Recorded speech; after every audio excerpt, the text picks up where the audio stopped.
Shalom, selamat pagi kekasih-kekasih Kristus. Jemaat GBI Sungai Yordan yang terkasih dalam Tuhan. Sekali lagi shalom. Apa kabarnya pagi hari ini? Semua sehat-sehat? Semua luar biasa, amin. Saya percaya kita semua pagi hari ini siap menyembah Tuhan. Kita give the best buat Tuhan yang terbaik, amin. Bilang kiri kanannya, matiin handphonenya, silent handphonenya. Biar ketika kita ibadah kita fokus, amin. Kita arahkan pandangan hati kita kepada Tuhan. Bersyukur buat kebaikan anugerah Tuhan.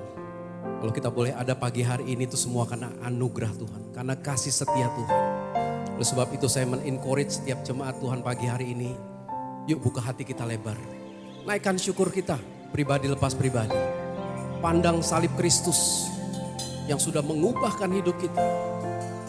Bersyukur buat kebaikan-Mu Tuhan. Pagi hari ini Engkau kumpulkan kami kembali di dalam rumah. Kami bawa segenap kerinduan kami. Kami bawa segenap isi hati kami Tuhan. Kami percaya Engkau hadir di tempat ini. Siap melawat setiap kami. Merefresh hidup kami. Kami buka hati kami lebar bagi-Mu Tuhan. Kami menyembah. Bersyukur. Bersyukur buat kebaikan-Mu Tuhan.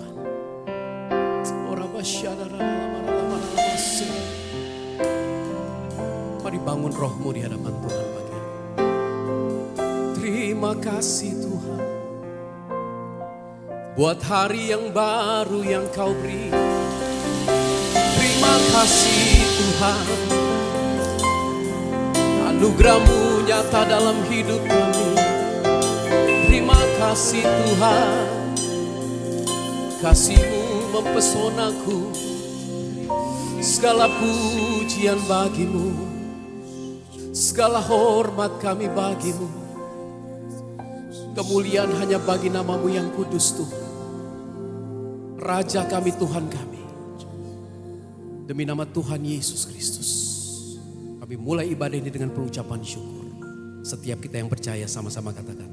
Amin, amin, amin. Kasih tepuk tangan buat Tuhan kita yang dahsyat. Haleluya. Terima kasih Tuhan.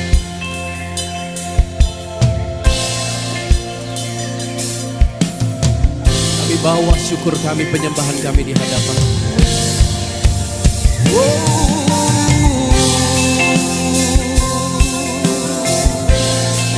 Kami angkat hati kami menyembah-Mu Tuhan.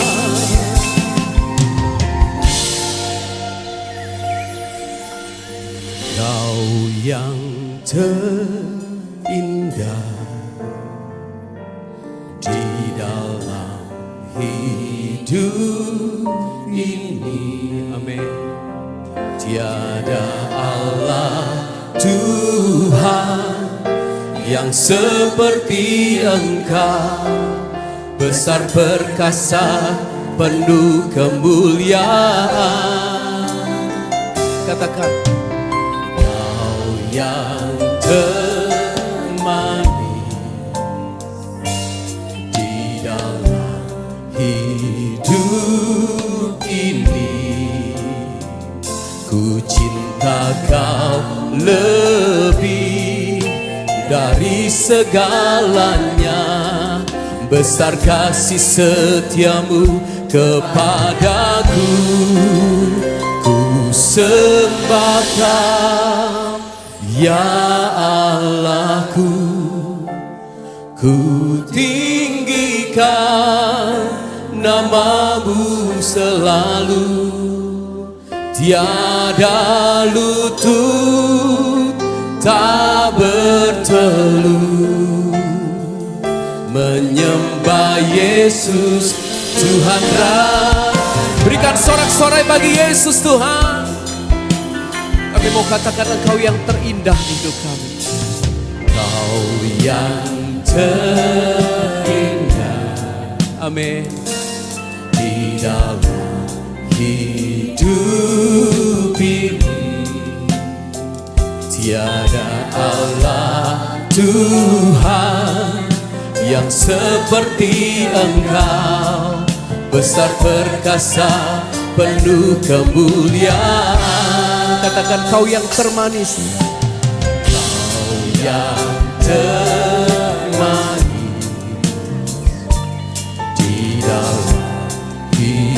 hidup ini kami bawa Tuhan. Yes. Dari segalanya besar kasih setiamu. Angkat suaramu, katakan, ku sembah. Ku sembah Kau ya Allahku. Ku tinggikan namamu selalu. Tiada lutut tak bertelut menyembah Yesus.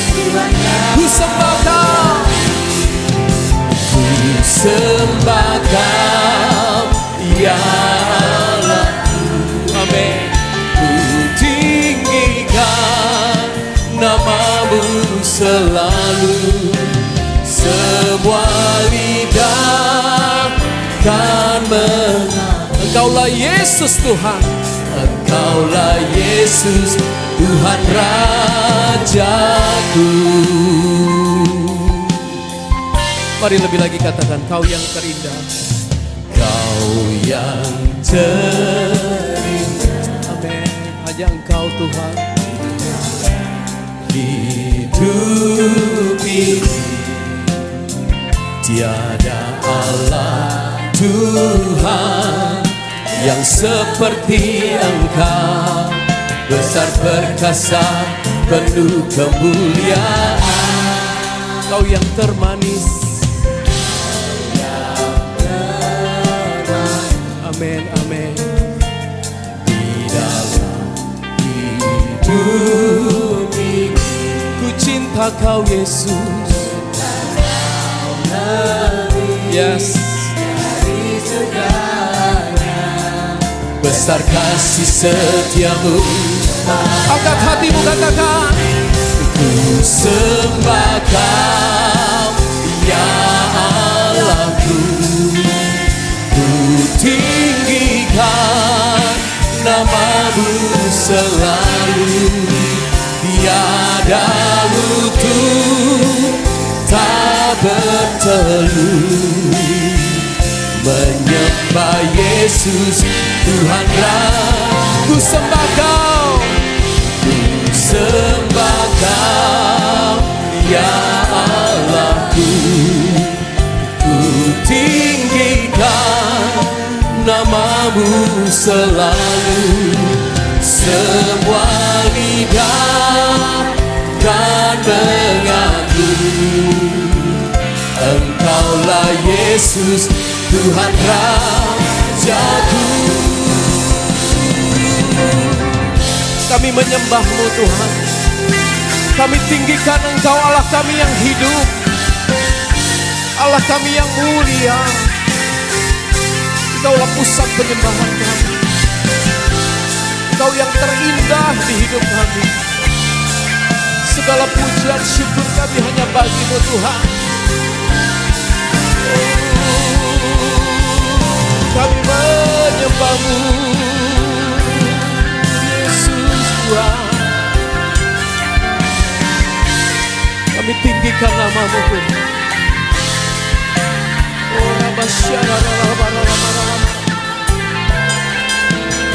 Mari jemaat yang terkasih, saya undang untuk bangkit berdiri. Angkat kedua tanganmu, angkat suaramu, angkat hatimu. Ku sembah Kau, ku sembah Kau ya Allahku. Ku tinggikan namamu selalu. Tiada lutut tak bertelut menyembah Yesus. Lebih lagi sama-sama, ku sembah Kau, ku sembah Kau ya Allahku. Ku tinggikan namamu selalu. Semua lidah kan mengaku Engkaulah Yesus. Sekali lagi katakan, ku sembah Kau, ku sembah Kau. Yes. Kami Kami bangun roh kami di hadapan-Mu Tuhan. Oh penebus kami, tak berteluh menyembah. Ku sembah, ku sembah, ku sembah Kau Yesus. Amin. Ku tinggikan nama-Mu selalu, semua lidah kan mengagumi. Engkaulah Yesus Tuhan, Yesus Tuhan Raja. Engkaulah Yesus Tuhan Raja. Engkaulah Yesus, Engkaulah Yesus Tuhan Raja.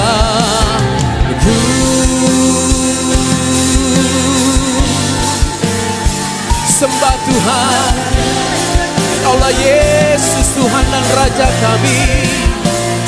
Engkau yang layak terima pujian, Engkau yang layak terima hormat, kemuliaan bagi nama-Mu Yesus. Mari angkat penyembahan-Mu di hadapan Tuhan. Naikkan syukur bagi-Mu Yesus. Kami naikkan syukur buat kebaikan-Mu, anugerah-Mu. Ora masyana nalamanalamaseh. Bagi-Mu segala pujian, hormat dan kuasa kekal selama-lamanya. Haleluya. Mari bangun roh-Mu di hadapan Tuhan. Bangun roh-Mu di hadapan Tuhan.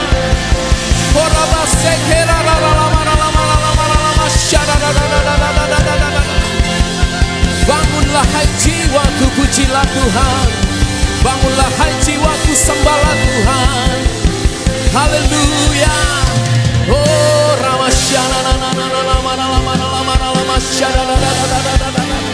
sekali lagi berikan tepuk tangan buat Tuhan.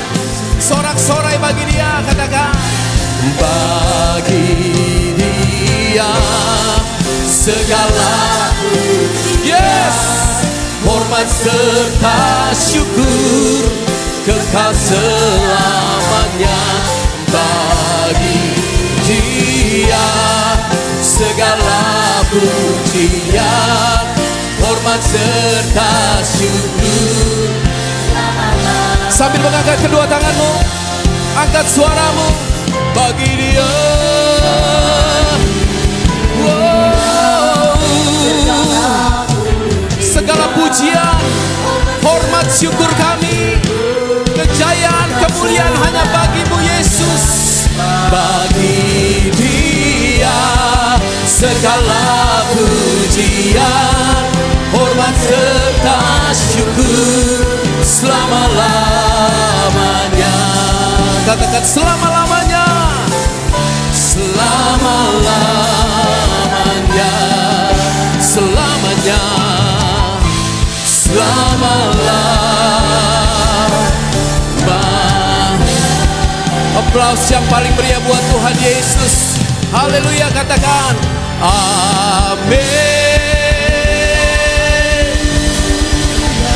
Setiap yang percaya, yang siap lebih lagi memuji Tuhan, serukan amin, amin. Shalom jemaat Tuhan. Kasih tos, kasih high five kiri kanan. Katakan Tuhan Yesus memberkatimu. Haleluya. Kasih tos depan belakang atas bawah. Bilang Tuhan Yesus memberkatimu. Haleluya. Kita mau tinggikan Tuhan pagi hari ini, amin. Kita besarkan nama Tuhan dengan segenap hati kita. Yo, sekali lagi tepuk tangan buat Yesus Tuhan. Saya rindu pagi hari ini kita ekspresikan pujian kita. Bertepuk tangan, melompat bagi Tuhan. Semua. Besarlah, besarlah Tuhan dan layak dipuji.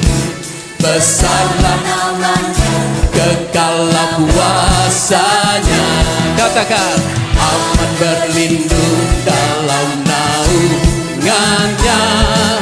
Ya Allah bagi kita, di pihak kita Sekali lagi jemaat Tuhan, serukan besar. Besarlah Tuhan dan layak dipuji. Amin. Besarlah namanya, kekallah kuasanya. Yes.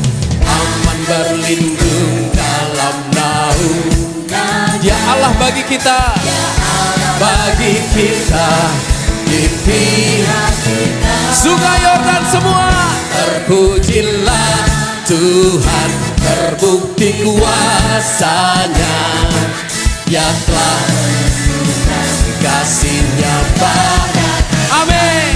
Tuhan telah bangkit menyayangi kita. Terpujilah Tuhan, terpuji nama. Siapa namanya? Yesus. Terpujilah namamu Yesus Tuhan, Allah kami yang dahsyat dan perkasa.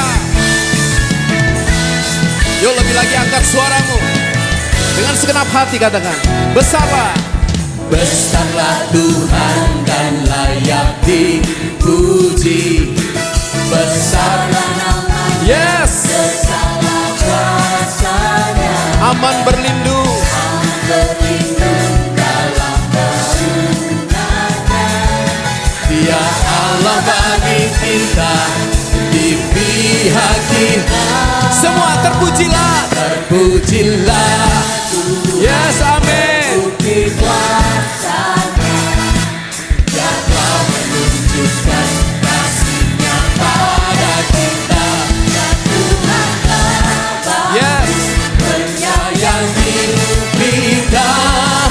Terpujilah Tuhan, terpuji namanya. Yesus Allah berkata. Jemaat sekali lagi, terpujilah, terpujilah Tuhan, terpuji kuasanya. Dia telah menunjukkan kasih-Nya pada kita. Sebab Tuhan telah menyayangi kita. Terpujilah Tuhan. Siapa namanya? Yesus. Yesus Allah perkasa. Berkata. Sekali lagi Yesus Allah berkata. Yuk tepuk tangan buat Yesus Tuhan. Yesus maha besar dan layak dipuji, amin. Sama-sama dengan kami serukan. Sebab Tuhan, oh sebab Tuhan maha besar dan sangat terpuji. Dia lebih dahsyat, Lebih dahsyat dari segala Allah. Sebab Tuhan, sebab Tuhan maha besar dan sangat terpuji. Kuasanya dahsyat. menghancurkan musuh. Lebih lagi, sebab Tuhan maha besar dan sangat terpuji. Dia lebih dahsyat dari segala Allah. Sebab Tuhan, amin, dan sangat terpuji. Kuasanya dahsyat menghancurkan musuh. Setiap musuh dipatahkan oleh kuasa Tuhan yang besar. Haleluya. Mari nyatakan, ceritakan.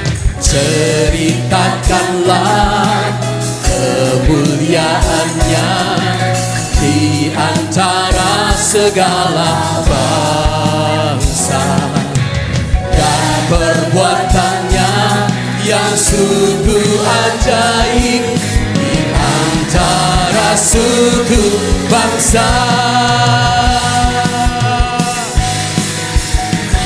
Haleluya. Sekali lagi serukan, ceritakanlah. Ceritakanlah kemuliaan-Nya di antara segala bangsa, dan perbuatan-Nya yang sungguh ajaib di antara suku bangsa. Sungai Yordan, sebab Tuhan maha besar sangat terpuji. Dia lebih dahsyat dari segala alam. Sebab Tuhan, yes, dan sangat terpuji. Kuasanya dahsyat menghancurkan. Jemaat Sungai Yordan saja katakan, sebab Tuhan. Yo, tepuk tangan di atas kepalamu. Dia lebih dahsyat dari segala Allah. Sebab Yesus Tuhan dan sangat terpuji. Kuasanya dahsyat menghancurkan.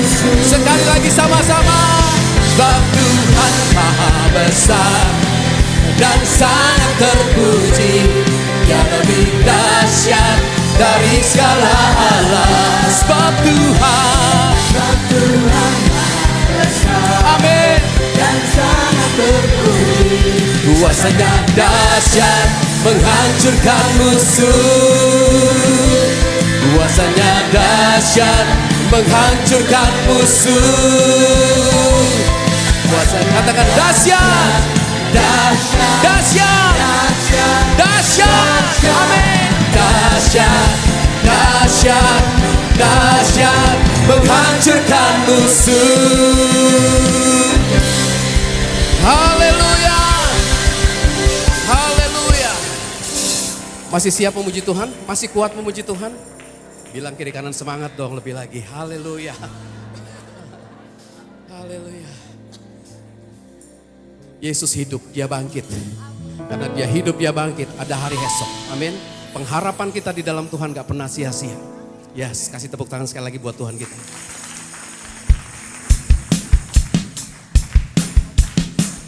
Gak keberatan kalau tetap saya undang bangkit berdiri? Haleluya. Yuk semangat lagi jemaat Tuhan. Terima kasih Tuhan buat kebangkitan-Mu. Terima kasih. Haleluya.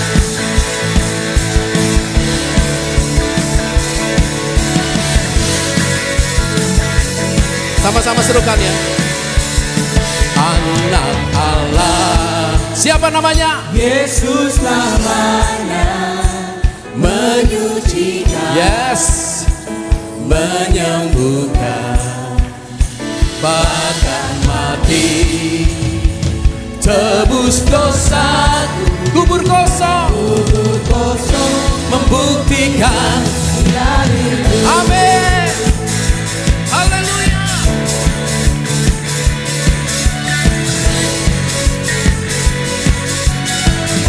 Lagi. Anak Allah, Yesus namanya, menyucikan. Kau yang sakit disembuhkan pagi hari ini. Amin. Bahkan mati, tebus dosaku, kubur kosong. Jemaat Sungai Yordan serukan. Sebab dia hidup, ada hari esok. Sebab dia hidup. Katakan ku tak gentar, karena ku tahu dia pegang hari esok. Amin. Hidup jadi berarti sebab Yesus hidup. Amin. Haleluya. Sekali lagi, angkat suaramu. Anak Allah. Anak Allah. Yesus. Yesus namanya, menyucikan, Menyembuhkan, bahkan mati. Terima kasih Tuhan. tebus dosaku, Kubur kosong. Angkat suaramu, angkat tanganmu. Sebab dia hidup. Sebab dia hidup, ada hari esok. Sebab dia hidup, ku tak gentar. Yes, karena ku tahu dia pegang hari esok. Hidup jadi berarti sebab dia hidup. Biar musik memuji Tuhan. Haleluya. kasih Tuhan. Kami tidak khawatir akan hari esok karena Engkau yang memegang hidup kami.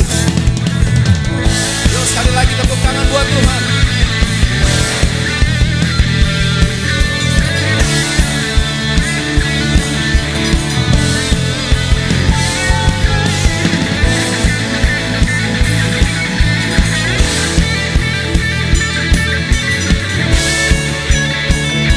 Saya mau dengar suara jemaat aja, katakan. Sebab Dia hidup, ada hari esok. Don't worry. Katakan, kami gak gentar Tuhan. Karena ku tahu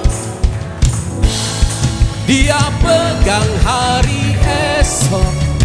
Hidup jadi berarti sebab Dia hidup. Semua. Ada hari esok, sebab Dia hidup. Ku tak gentar, karena ku tahu Dia pegang hari esok. Hidup jadi berarti sebab Dia. Katakan hidup jadi berarti. Hidup jadi berarti sebab Dia hidup. Hidup jadi. Hidup jadi berarti sebab Yesus hidup. Amin. Haleluya. Terima kasih Tuhan. Sekali lagi sorak-sorai bagi Yesus. Segala kemuliaan hormat hanya bagi nama-Mu Tuhan. Yes. Silakan duduk jemaat yang terkasih. Mari lebih lagi siapkan hatimu. Biar hanya nama-Mu Tuhan. Hanya nama-Mu yang memenuhi hidup kami. Apapun yang terjadi dalam kehidupan kami. Kami mau katakan sekali Yesus tetap Yesus. Sekali Yesus selamanya Yesus.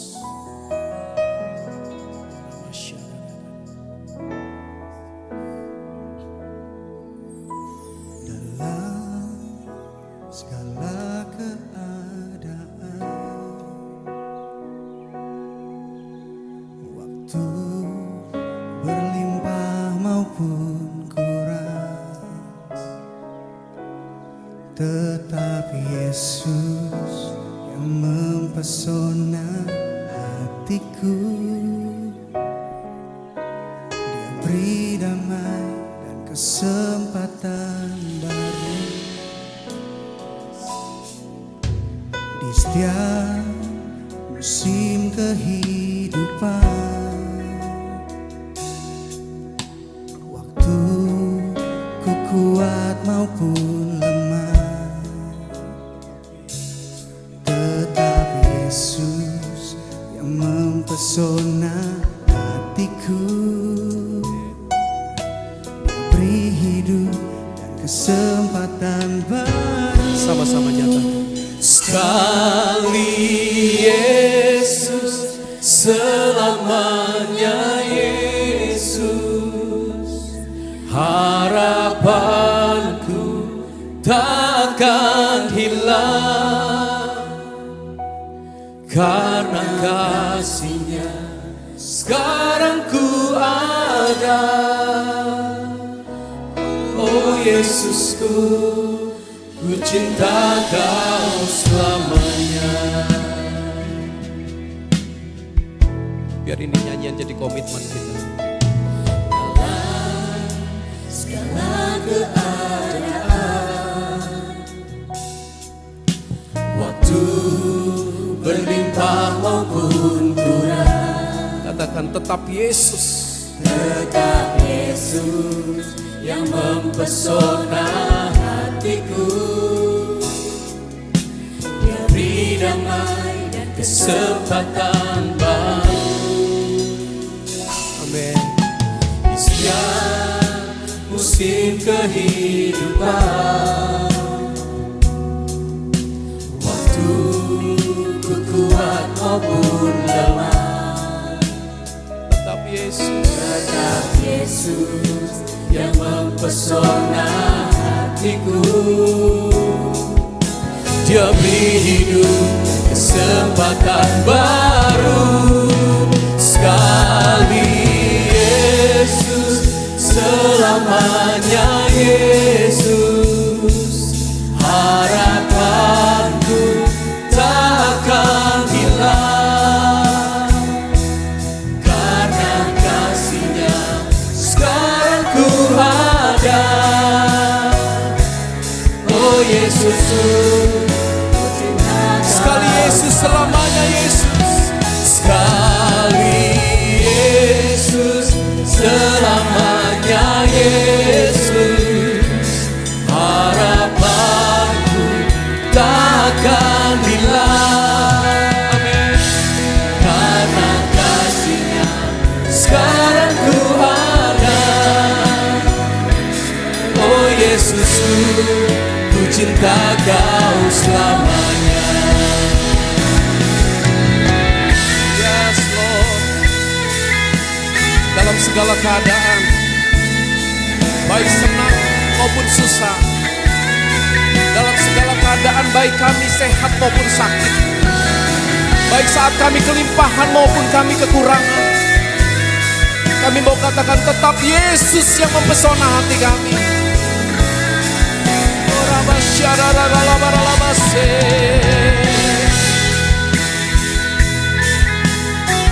Selamanya Yesus. Yes Lord. Terima kasih Tuhan, terima kasih. Mari sekali lagi jemaat saya jemput bangkit berdiri, kita sambut firman Tuhan. Angkat kedua tanganmu, angkat suaramu sama-sama.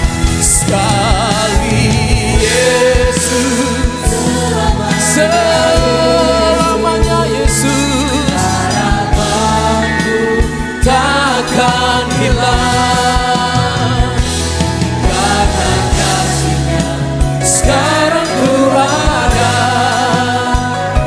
Oh Yesusku, Jemaat saja katakan sekali Yesus. sekali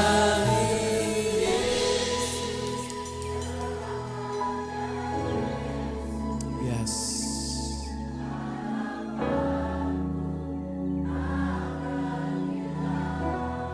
Terima kasih Tuhan.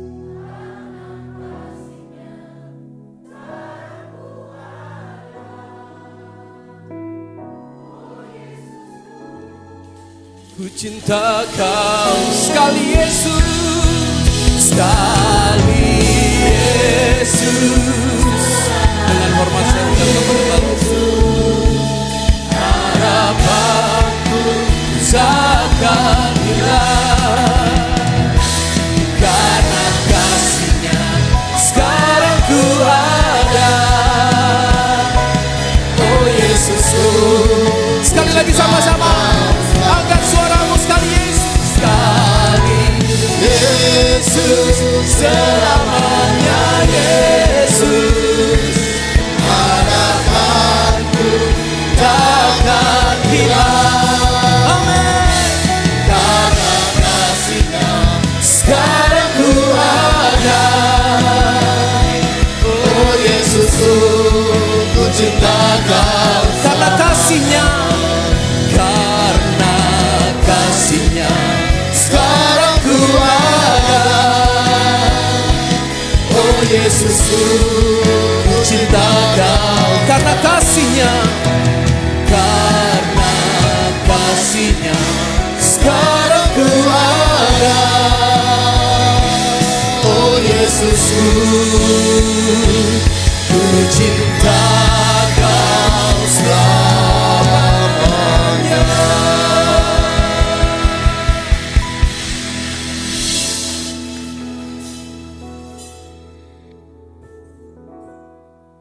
Tuhan yang kami kenal di dalam nama Yesus, kami ucap syukur kalau Engkau pernah datang dalam hidup kami Tuhan.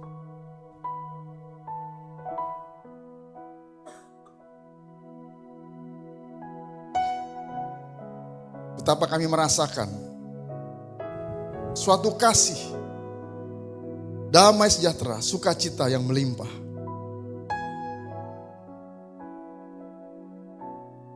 ketika kami menerima Engkau sebagai Tuhan dan Juru Selamat pribadi kami. Beban kami ringan ya Tuhan.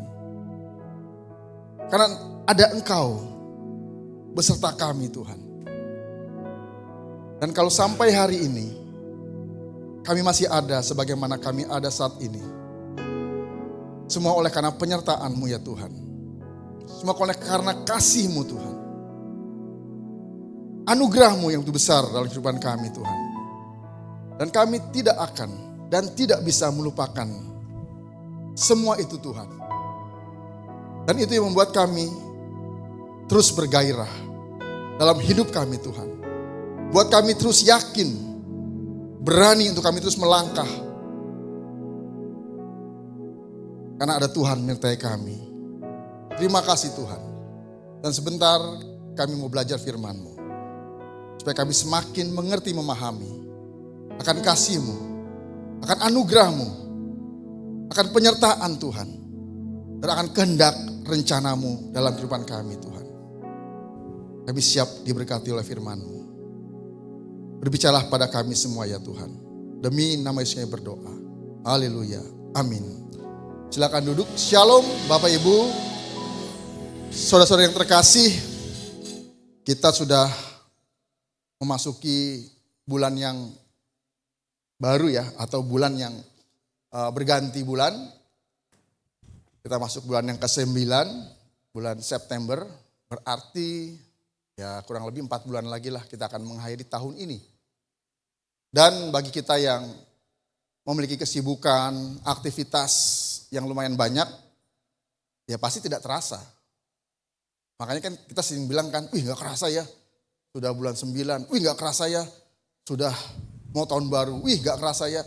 Karena kita sibuk, karena kita punya aktivitas. Coba kalau kita tiap hari cuma bengang-bengong di rumah, 1 hari aja terasa lama. Tapi pertanyaannya, di dalam kesibukan kita, di dalam aktivitas kita sehari-hari, kita selalu ingat Tuhan enggak? Ada Tuhan yang menyertai kita. Dan bagaimana kita harus hidup menurut kehendak dan rencana Tuhan. Karena ada kalanya dalam kesibukan kita, dalam aktivitas kita, sepertinya kita melupakan Allah. Sepertinya kita merasakan Allah itu ada di kamar kita, tempat kita berdoa, ada di gereja, tempat kita beribadah. Dan ketika kita ada di tempat yang buat kita itu bukan yang rohani, sepertinya Allah nggak ada gitu loh. Karena Allah ada dalam hati kita sebagai orang percaya. Nah, kita semua sudah mendengar, membaca, bahkan juga mengalami bahwa hari-hari ini sepertinya dan memang keadaan sedang tidak baik-baik saja. Ya. Keadaan politik yang wah kalau saya ikuti juga aduh miris lah gitu. Tapi saya nggak mau bicara politik di sini. Keadaan ekonomi juga ya para pebisnis ya dan juga orang-orang kantoran juga pasti merasakan juga sedang tidak baik. Keadaan kondisi kejiwaan juga sedang tidak baik. Dan hampir semua bidang sepertinya tidak baik. Lalu itu mempengaruhi kita. Membuat kita jadi ragu, jadi khawatir, bahkan takut. Dan kita lupa bahwa Tuhan menyertai kita. Lagu tadi, wah membuat saya benar-benar merenung ya. Kali Yesus selamanya Yesus, harapanku tak akan hilang. Karena kasih-Nya sekarang ku ada. Oh Yesusku, ku cinta Kau selamanya. Terus ada satu bait yang mengatakan, di saat susah, di saat senang, dalam segala keadaan. Waktu ku kuat maupun lemah. Bisa gak saya jadi singer?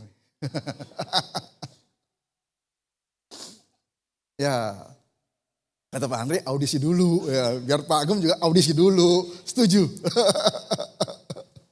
Nah, pertanyaannya begini. Terakhir, kapan atau kapan terakhir kali kita bercerita tentang Allah, kita bercerita tentang Kristus, kita bercerita tentang firman Tuhan, kita bercerita tentang Alkitab, atau kita berbuat baik seperti yang Allah kehendaki kepada orang lain. Kapan terakhir? Ada yang ingat? Jangan-jangan karena keadaan yang tidak baik, kita melupakan hal itu.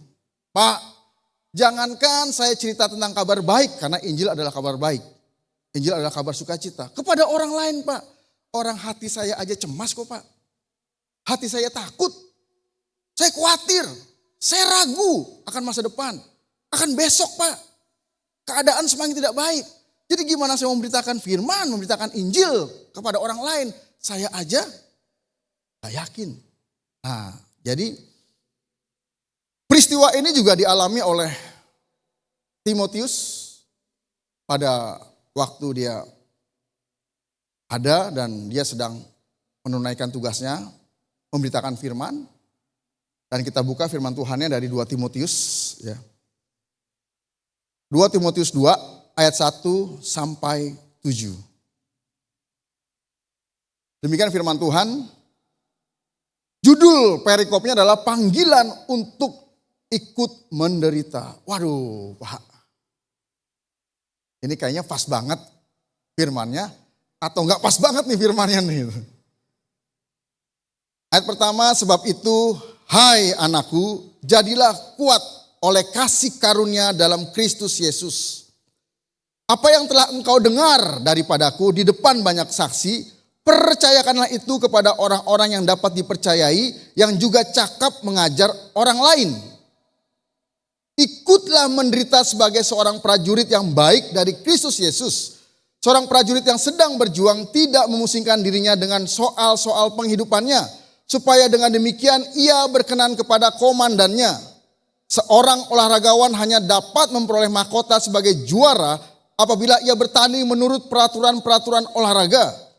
Seorang petani yang bekerja keras haruslah yang pertama menikmati hasil usahanya. Perhatikanlah apa yang kukatakan. Tuhan akan memberi kepadamu pengertian dalam segala sesuatu. Jadi perikop ini, balik ke slide, itu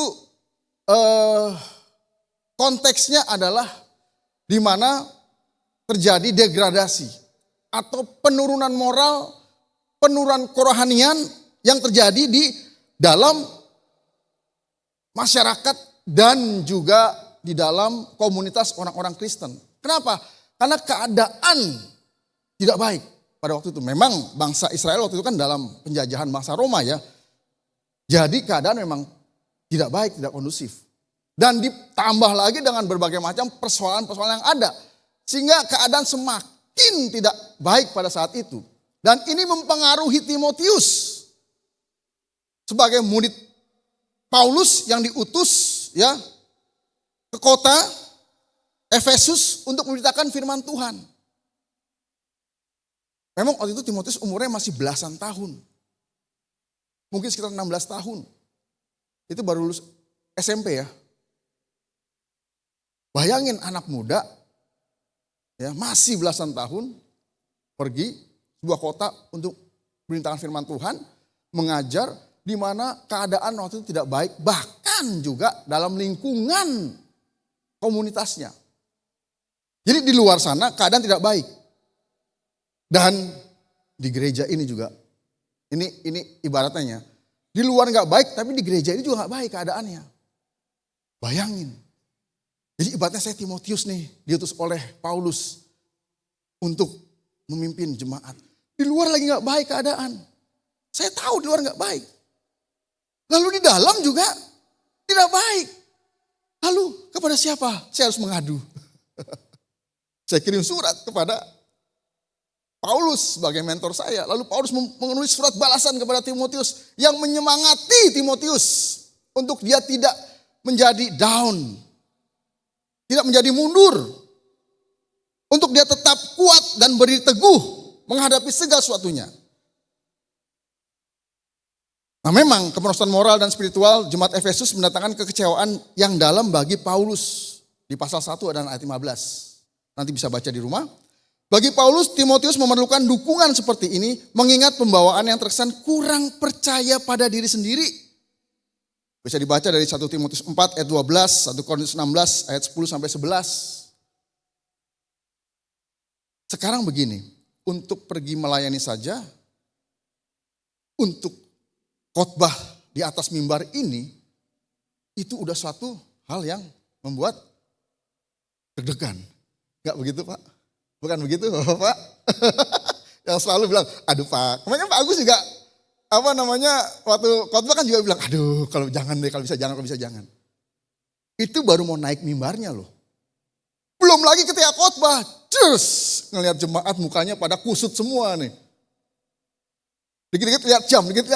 Apa enggak yang di depan nih semakin, aduh grogi. Seperti itu. Nah, next. Lalu Paulus menganalogikan ada 3 posisi. Yang pertama apa? Prajurit atau tentara. Yang kedua olahragawan. Yang ketiga adalah petani. Nah, kita bahas satu-satu nih. Karakteristik seorang prajurit itu bagaimana sih? Ya. Kriteria mental pemenang. Oh ya, ini judul tema khotbah saya adalah mental pemenang.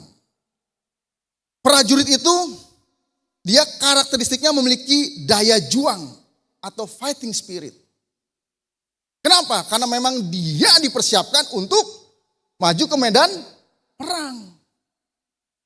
Jadi nggak hanya diperlengkapi oleh persenjataan, nggak hanya diperlengkapi oleh pakaian, nggak hanya dilatih dengan segala macam keterampilan, tetapi yang pertama, yang utama dia harus punya hati yang berani, harus punya fighting spirit, jiwa untuk berjuang. Niat dulu. Orang kalau menjadi tentara harus punya niat yang kuat. Makanya dulu saya pengen banget jadi tentara. Waduh, saya memperlengkapi diri saya sebelum saya masuk dalam pendidikan. Tapi Tuhan menggeser cita-cita saya. Sekarang saya jadi tentara, tentaranya Allah. Seperti itu. Nah, kalau kita baca, kita lihat ya, itu di berbagai macam yang bisa kita baca informasinya. Itu kan kalau di Amerika, di Korea Selatan, dan di beberapa negara kan ada yang namanya wajib militer. Kenapa? Karena mereka kekurangan personil. Kalau Indonesia, waduh tentara melimpah, polisi melimpah. Gitu kan. Karena Indonesia penduduknya banyak dan banyak orang yang berani mati di Indonesia. Gitu. Makanya jadi tentara aja tuh. Nah, terus karena mereka wajib militer, bayangin. Itu grup band Korea itu? K-pop gitu kan, BTS atau apa gitu kan. Suruh jadi tentara, yang biasa pegang mic, joget-joget. Lalu kemudian dilatih jadi tentara, suruh pegang senapan. Latihan aja mereka sudah ngeluh, aduh gimana kalau suruh perang. Saya pernah nonton dari kisah nyata, itu wajib militer yang maju perang. Mereka nangis pegang senjata. Kenapa? Karena mereka gak siap mentalnya. Nah, seorang pemenang pastinya memiliki kualitas jiwa yang kuat dan dapat survive di segala kondisi dan waktu. Kalau kita punya mental pemenang, kita pasti bisa survive di dalam segala keadaan. Maupun dalam keadaan susah maupun tenang. Dalam keadaan kuat maupun lemah. Di situ. Next. Nah, sekarang apa itu fighting spirit yang menjadi karakteristik seorang prajurit? Yang pertama adalah tidak mudah menyerah walaupun kesakitan dialami atau gameness dibilangnya. Saya pernah pelihara anjing pitbull. Ya, Pak, Bapak ceritanya gak jauh-jauh dari anjing, memang saya penyayang anjing. Pak Andre juga pelihara anjing pitbull. Jadi kalau saya sama Pak Andre ngobrol tentang pitbull, wah nyambung banget. Ketimbang ngobrol tentang musik. Karena saya gak menguasai musik ya. Nah, pitbull itu anjing ya, itu dikenal dengan sifat gameness-nya. Apa itu Gemnes? Pitbull itu dia tuh berani banget, anjing itu. Dia satu-satunya ya jenis hewan yang kalau berantem dia nggak akan mundur sekalipun dia mati. Dan dia punya adrenalin itu banyak banget melimpah sehingga apa? Dia bisa menahan kesakitan. Di situ. Nah, ini yang dimiliki oleh seorang tentara. Sekalipun berasa sakit, tentara ketembak pasti sakit. Tapi nggak kemudian mundur. Saya ingat film Tour of Duty. Ada yang pernah nonton? Lagunya Paint in Black, ya kan? Deng deng deng deng deng deng deng gitu kan. Nah, suatu ketika mereka satu peleton lagi jalan ya. Terus kemudian diserang nih sama Vichy, Vietcong. Nah, tentara Vietcong. Lalu kemudian komandannya terluka, ketembak. Nah, tapi komandan tetap mimpin pasukannya. Sampai akhirnya ya komandannya lama-kelamaan kehabisan tenaga. Karena apa? Karena kan ketembak darahnya keluar terus. Terus sersannya, komandannya kan letnan. Sersannya itu karena dia pisah jauh dari komandannya, lalu dia mimpin pasukannya untuk berperang. Sekalipun tanpa perintah dari komandannya. Singkat cerita akhirnya mereka bisa menang dalam pertempuran itu. Menangnya bukan musuhnya banyak yang mati, tapi mereka bisa lari dari situ. Nah, jadi dalam keadaan luka pun, itu si komandan ini tetap dia memberikan perintah. Dia enggak aduh sakit gitu kan. Kemudian mengeluh aja gitu kan. Di situ sampai mati. Dan ketika ada teman yang ketembak, mereka selalu berusaha untuk ambil itu temannya sekalipun kalau teman itu sudah mati. Dibawa mayatnya. Nah, jadi kita punya enggak sifat karakteristik Gemnes ini? Saya enggak berbicara tentang fisik deh, tentang hati. Kita terima perlakuan yang kurang baik. Apakah kita gampang untuk sakit hati dan kemudian mundur? Harusnya enggak. Sebagai seorang tentara, tentaranya Allah. Kita tuh pasti punya mental yang kuat. Enggak dikit-dikit mundur, dikit-dikit mundur. Dikit-dikit ngambek, dikit-dikit mutung. Bahkan juga keluar. Itu yang pertama. Yang kedua, tidak takut untuk mencoba. Kalau tentara takut untuk mencoba, ya kan? Waktu dia mau nurin mortir, lucu kan? Mau nembak, mau apapun, ya susah. Jadi gini, kita tuh jangan dikit-dikit begini. Kamu ini ya, aduh enggak, jangan Pak, jangan saya Pak. Ya coba dulu lah. Enggak bisa Pak, udah coba belum? Belum Pak. Tapi tentunya begini, kita mencoba, kita melakukan sesuatu yang memang itu adalah bidang kita. Jangan begini, kita selalu pengen coba semuanya.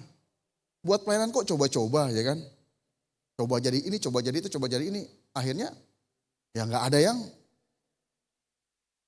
kuat gitu loh dalam panggilan kita. Tapi kalau kita sudah tahu panggilan kita di mana, kita harus berani. Makanya Kadif ini level mereka harusnya sudah khotbah. Makanya saya saya jorokin mereka kalau kemarin kata Pak Agus ya. Untuk khotbah. Tapi tentunya enggak sembarangan. Latihan. Dan pasti ya didampingilah, dimentor dulu. Dan dilatih dulu. Sekalipun ya mungkin sampai hari ini belum kelihatan bagus. Tapi paling tidak ada perkembangan, ada perubahan. Perbaikan. Lah kalau nggak dimulai kapan bisanya?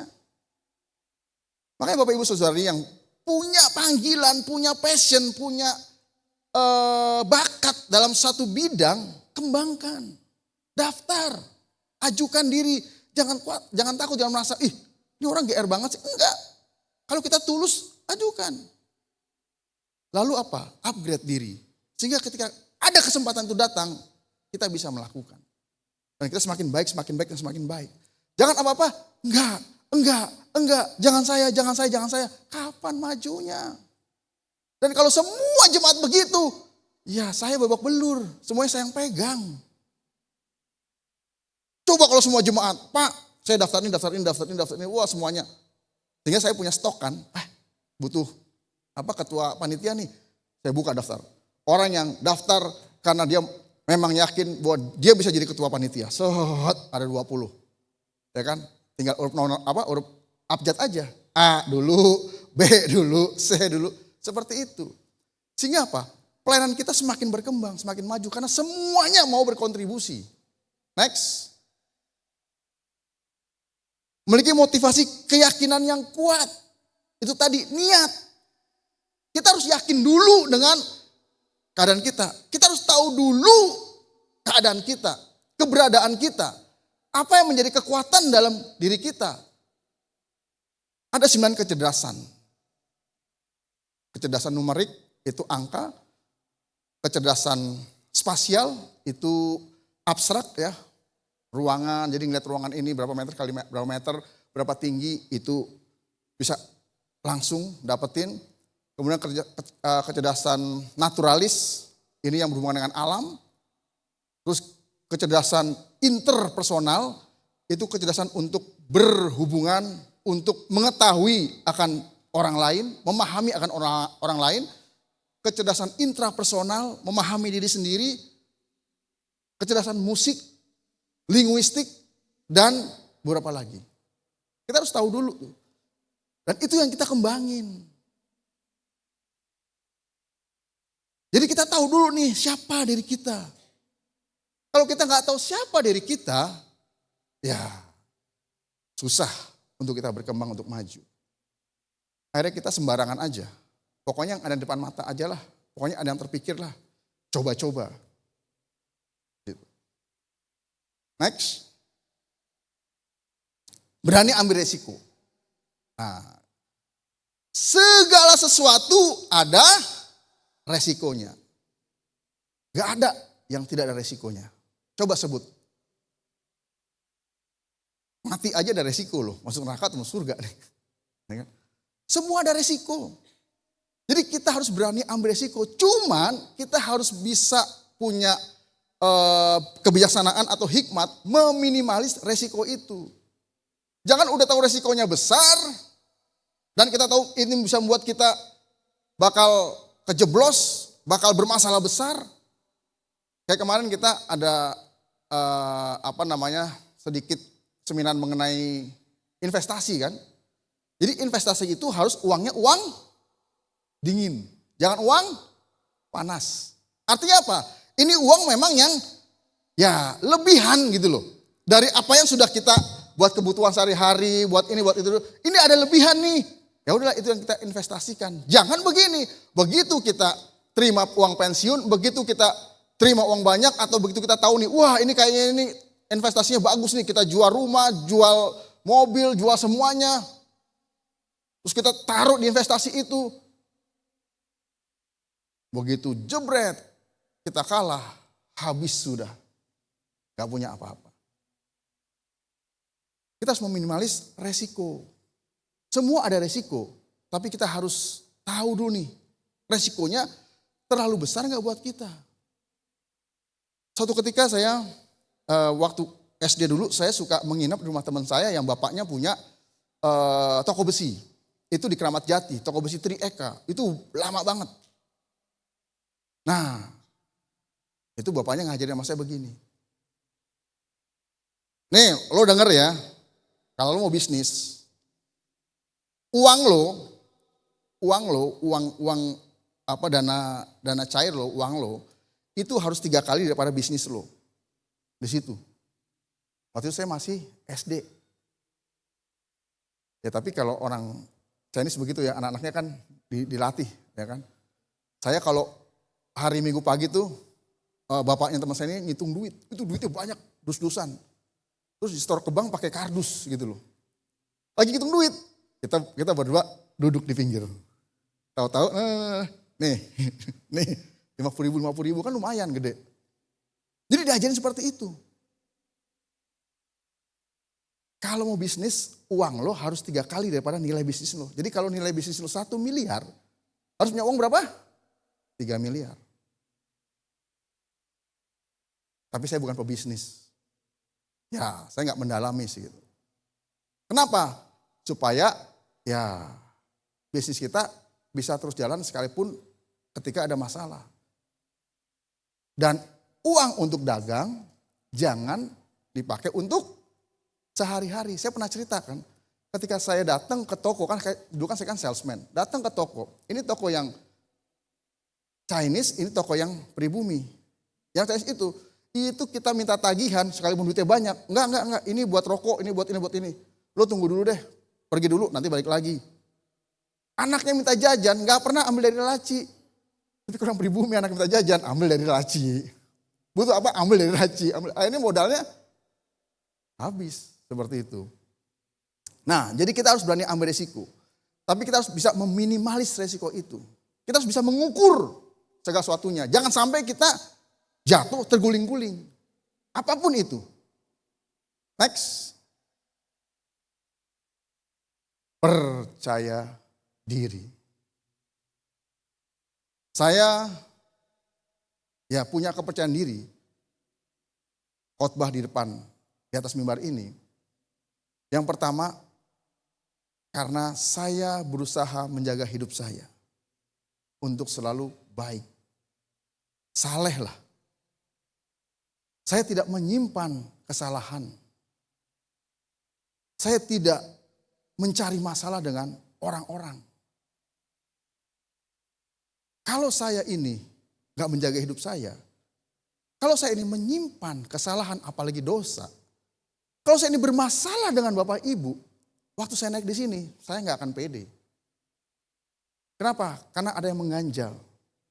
Tapi heran, ada aja orang yang habis berbuat dosa bisa khotbah loh. Yang berbuat salah mulu, yang menyimpan kesalahan, masalah dengan banyak orang, punya dendam, tapi bisa khotbah. Itu orang munafik. Yang kedua, saya bisa percaya diri kenapa? Karena saya selalu persiapkan. Apa yang mau saya khotbahkan, itu sudah saya persiapkan jauh-jauh hari. Apalagi sekarang saya tuh full time. Dalam arti kata saya sebagai gembala, sebagai pengkhotbah, saya full time. Saya nggak ngurusin apa lagi, bisnis, pekerjaan lain, enggak. Hidup saya di sini. Jadi saya persiapkan terus. Dan saya terus belajar. Makanya percaya diri itu bukan datang tiba-tiba. Jangan sok percaya diri. Jadi kepercayaan diri itu datang dari apa? Ya karena kita tidak menyimpan kesalahan. Karena kita tidak punya masalah yang berat dengan banyak orang. Apalagi orang-orang yang kita hadapi. Terus kita terus belajar. Ada 2 hal yang selalu saya sampaikan supaya orang tidak bisa menjatuhkan kita. Yang pertama adalah apa? Kita harus benar-benar bersih. Arti itu tadi, jangan menyimpan kesalahan apalagi dosa. Sehingga orang tidak bisa menjatuhkan kita. Karena kesalahan kita, karena pelanggaran kita, karena dosa kita. Yang kedua, kita harus benar-benar pintar. Artinya apa? Menguasai apa yang menjadi bidang kita. Sehingga orang gak bisa menjatuhkan kita. Kita bisnis harus menguasai bisnis kita. Sehingga orang gak bisa menipu kita. Saya 15 tahun di dunia sales marketing. Udah tahu ciri-ciri ini bakalan nipu. Nih bener atau enggak. Udah ketahuan. Karena modusnya ya begitu-gitu loh. Ini mah udah. Jadi ya yang buat percaya diri kita adalah bukan karena tiba-tiba, Bukan karena sok percaya diri, bukan karena segala macam. Tapi kita benar-benar bersih dan kita benar-benar pintar. Menguasai apa yang menjadi bidang kita dan kita tidak menyimpan kesalahan. Next. Nah sekarang bicara tentang analogi olahragawan. Terus mengikuti peraturan, fair play. Kan selalu kan kalau dalam acara-acara pertandingan, perlombaan, acara besar itu disebutkan, ditulis gede-gede fair play, fair play. Nah olahragawan itu dia menjadi juara, dia mengejar untuk menjadi juara. Yang pertama adalah mengikuti peraturan. Kan dalam olahraga selalu ada aturan kan. Dan olahragawan atau atlet itu harus ngikutin aturan. Kalau nggak ada aturan, ya sampai yang namanya MMA, martial art ya, martial apa? Tarung bebas itu dikatakan bebas tetap aja ada aturan. Nggak boleh nyolok, ya kan? Nggak boleh gigit, ya kan? Nggak boleh nyerang bagian-bagian yang sensitif atau alat kelamin segala macam. Tetap ada aturan. Karena Tuhan juga waktu menciptakan manusia, Adam dan Hawa di Taman Eden diberi kebebasan, tapi tetap ada satu aturan. Karena kalau manusia tidak dikasih aturan, kacau hidupnya. Dan seorang pemenang, dia bisa dengan bangga angkat piala. Kalau dia berhasil memenangkan pertandingan dengan fair play, dengan mengikuti aturan. Tidak dengan curang. Harusnya seperti itu. Tapi sekarang ya, nggak tahu ya, fair play ini nyatanya kita kan sering dengar kan, ada suap kan di dunia olahraga kan. Diaturlah skornya, diaturlah ininya, diaturlah itu ya, aduh. Next. Yang pertama olahraga itu memiliki integritas. Itu tadi, untuk kita bisa menaati peraturan, untuk kita bisa menang dengan fair play, kita harus punya integritas. Apa sih integritas? Apa yang diucapkan, itu yang dilakukan. Oke, tapi integritas itu begini, di saat kita punya kesempatan untuk berbuat jahat, berbuat curang, berbuat tidak baik, tidak ada yang melihat, tidak ada yang mengetahui, kita tetap baik. Kita tetap tidak melakukan kejahatan itu. Itu namanya integritas. Memang Bang Nafi mengatakan kejahatan timbul bukan karena niat pelakunya, tapi karena adanya kesempatan. Waspadalah, waspadalah. Itu menunjukkan bahwa orang ini tidak punya integritas. Orang dia nggak punya niat jahat, tapi begitu dia lewat, ada duit nih segepok di atas meja, nggak ada orang, dia ambil. Itu nggak punya integritas.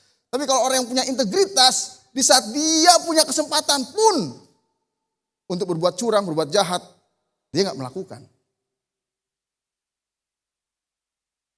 Next. Komitmen. Seorang juara, seorang pemenang, olahragawan, dia punya komitmen. Untuk apa? Ya, dia kalau mau ikut kejuaraan, dia harus punya komitmen nih.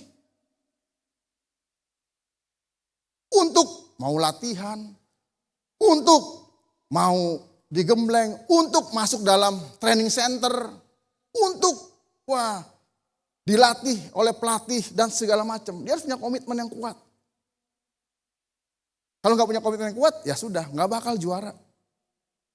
Saya ngelihat atlet itu latihan, saya punya teman atlet biliar. Dulu dia tahun 2012 sebelum dia ambil pelatih, dia runner up Guinness World Champion di Bali. Saya waktu SMP sering pergi sama dia taruhan biliar. Saya sebagai bodyguardnya, dia pemain. Kita pernah ngumpulin uang SMP nih 1 minggu 3 juta, bayangin aja. Itu bersih. Sudah termasuk makan, minum, ongkos sana kesini. Nah dia bilang ketika dia masuk dalam pelatihan, pusat pelatihan di Inggris loh. Dia bilang begini, gue tiap hari nih selama 1 bulan, pagi, sore, itu latihan selama berapa jam. Cuman dia pegang stick, saya praktekin ya. Gayanya udah bener Pak Ferry ya. Oh belum, salah. Coba yang benar gimana? Jadi dia masukin stick itu ke dalam botol bir. Supaya stick itu masuk terus. Jadi dia begini terus. Itu latihannya selama sebulan. Padahal dia udah jago main biliar. Seperti itu. Kalau nggak punya komitmen nggak bisa. Next. Submission, penundukan diri. Pelatih bilang, pernah nonton film ini nggak? Karate Kid. Nah, waktu si Jaden ya kan? Jaden ya namanya kan? Pertama kali latihan kungfu, apa yang dilatih? Buka jaket. Buka jaket, taruh. Buka jaket, taruh. Terus ditaruh, ambil lagi. Itu terus. Sampai dia bosan. Ini gak ada latihan yang lain nih. Ngapain gue latihan begini-begini terus? Nah, gue keluar. Sini. Wah, praktekin deh. Coba. Dipukul, di ini. Ambil jaket. Wah, ternyata dia baru tahu. Dia tunduk sama pelatihnya. Harus tunduk sama pelatih. Saya 6 tahun dulu saya nggak bisa main badminton. Tapi waktu saya bekerja di PT Hands ABC itu 4 tahun tuh. Dari tahun 2002 sampai 2006. Saya seminggu 2 kali main badminton. Dari nggak bisa, jadi bisa. Dari saya setiap kali main setor Pokari, sampai dapat Pokari itu. Dan kalau kok kita tuh kena kepala orang tuh, ini orang banyak ceban ke kita. Sampai akhirnya saya bisa main. Dan lumayan lah gitu kan, dibilang jago banget sih enggak, lumayan lah gitu, bisa main. Tapi waktu itu saya kecelakaan, terus kemudian saya 6 tahun nggak main. Nah belum lama ini saya main dengan Ko Hadi dan yang lain gitu kan, dengan Pak John ya. Nah terus waktu saya main, saya masih bisa dong main ya kan.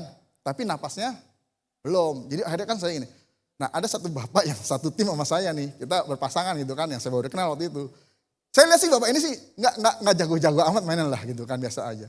Tapi dia ngatur saya, kamu di sana ya, kamu di sini gitu kan. Kamu harusnya begini, kamu jangan begitu, kamu jangan begini. Dalam hati saya, aduh Pak. Saya mesti punya sabit nih, karena dia apa? Teman tanding saya, jangan kemudian, Pak itu bukan sih, wah akhirnya ribut ya kan, satu tim aja ribut. Gimana mau menang gitu kan. Saya cerita sama ibu, diajar-ajarin gitu kan. Aduh saya tahu nih, saya cuma napasnya aja belum balik nih. Lihat saya akan buktikan nih kalau saya udah mulai rutin lagi. Dan nanti kita setiap Kamis ya akan main ya. Kalau yang gabung tuh silakan di Pola Bugar.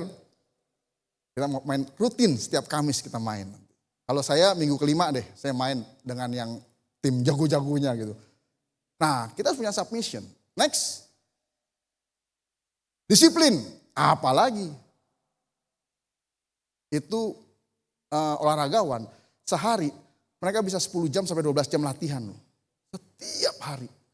Mereka harus punya waktu tidur, mereka harus punya jam makan, mereka punya jam istirahat, mereka punya pola makannya. Semuanya itu diatur dan mereka harus melakukan itu setiap hari. Apalagi kalau mereka sudah masuk dalam pusat pelatihan untuk bertanding. Udah. Hidup mereka fokusnya di situ. Dan harus disiplin. Gak bisa telat-telat. Lihat tuh film Susi Susanti kan, yang baru-baru ini keluar kan.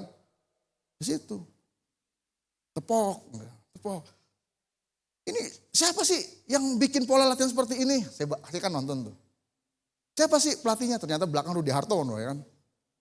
Baru dia, wah. Akhirnya dia ikutin semuanya. Dan akhirnya dia jadi juara. Olimpiade bahkan. Next. Loyalitas. Nah, olahragawan harus punya loyalitas.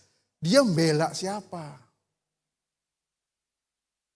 Ya, ada sih juga olahragawan yang akhirnya kena suap. Dia bela negara, atas nama negara, tapi dia kalahin buat bela negara lain.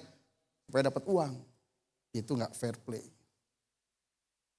Dan begini, ketika dia sudah menetapkan diri dia, saya menjadi atlet bulu tangkis. Ya harus setia. Jangan bulu tangkis sebentar pindah lagi. Sebentar pindah lagi. Sebentar pindah lagi. Gak akan bisa. Gak akan bisa.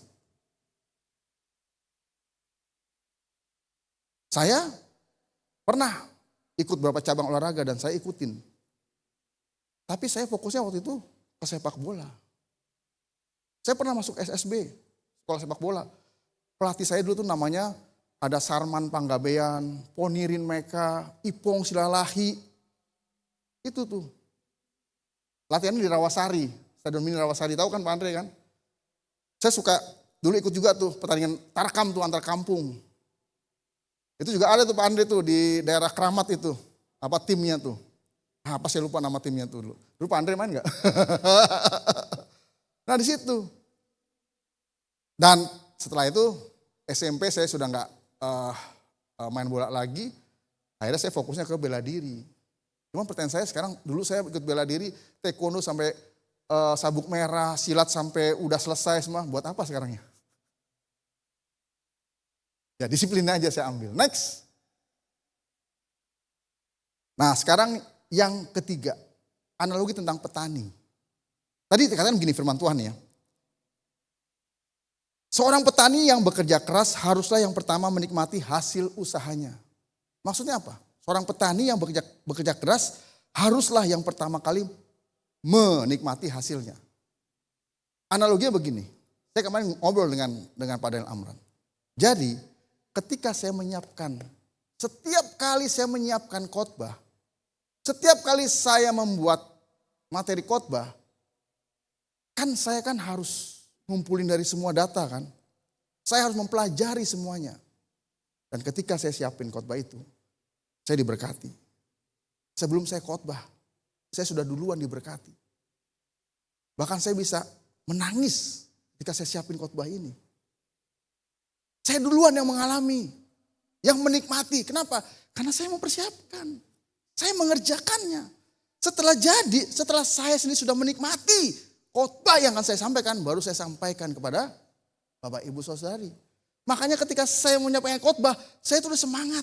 Kenapa? Karena saya sudah diberkati oleh khotbah yang saya siapkan. Seperti itu. Dan itu bukan semata-mata karena kebisaan saya, kepintaran saya. Tapi pasti juga Roh Kudus yang memberi ya, pengertian, hikmat, pengurapan. Makanya untuk penyampaian khotbah itu jangan sistem kebut semalam. Apalagi comot khotbah orang, udahlah comot aja lah khotbah orang lah, kita khotbahin lah. Kita harus benar-benar mempelajari, mempersiapkan, dan mengalami khotbah itu sendiri sebelum kita maju. Next. Sorry, balik. Ini ada bagus nih, jadi gini. Petani itu kan pekerja keras. Keberhasilannya bergantung sama besarnya pada usaha dan keahliannya, kemampuannya. Jadi hasilnya itu bergantung kepada kerja kerasnya dan kemampuannya. Artinya itu bagaimana dia bekerja dengan baik, bagaimana dia bekerja dengan keras, itulah hasilnya. Ada statement mengatakan hasil tidak membohongi usaha. Makanya kalau kita mau punya hasil yang besar, kita harus berusaha dengan usaha yang besar. Kalau kita usahanya sedang, ya hasilnya pasti sedang. Kalau usahanya kecil, hasilnya juga akan kecil. Kalau nggak berusaha, nggak akan ada hasil. Dan orang kebanyakan tidak berusaha, maunya ada hasil. Dengan apa? Dengan cara berdoa aja dah. Biarkan Tuhan mengutus malaikatnya bekerja untuk kita. Biarkan uang bekerja buat kita. Kita tidur aja, kita enakan aja. Jalan-jalan, makan-makan. Tuhan gak mengajarkan seperti itu. Kita harus tetap berusaha. Loh, waktu manusia diciptakan, sebelumnya Tuhan menciptakan semua segala sesuatunya sudah tersedia lengkap. Dan ketika Tuhan menciptakan manusia, Tuhan bilang apa? Sudah, kamu nikmatin aja. Sebebas-bebasnya, seenak-enaknya. Kamu nyantai-nyantai aja lah. Kamu tinggal metik, tinggal ini, kamu gak usah menabur, kamu gak usah, udah kamu tinggal nikmatin. Begitukah Tuhan bicara? Tidak. Tapi apa? Usahakanlah. Kelola semua itu. Artinya apa? Ada kegiatan, ada pekerjaan dilakukan oleh Adam. Makanya kemudian Tuhan melihat, Adam sendiri, wah butuh pendamping nih. Ciptakanlah Hawa. Supaya mereka bisa bekerja sama untuk mengelola apa yang sudah Tuhan ciptakan. Nih, tipikal petani begini. Tetap bekerja meskipun tidak ada jaminan berhasil. Waktu saya baca tulisan ini, tetap bekerja sekalipun tidak ada kepastian akan hasilnya nanti, petani tetap kerja loh. Kan pas lagi kerja menunggu musim panen, ada hama, ada hujan, ada apapun yang namanya paceklik. Tapi apa yang dilakukan? Petani nggak berhenti. Dia akan bekerja lagi, bekerja lagi, bekerja lagi, bekerja lagi. Sekalipun belum tentu hasilnya seperti apa.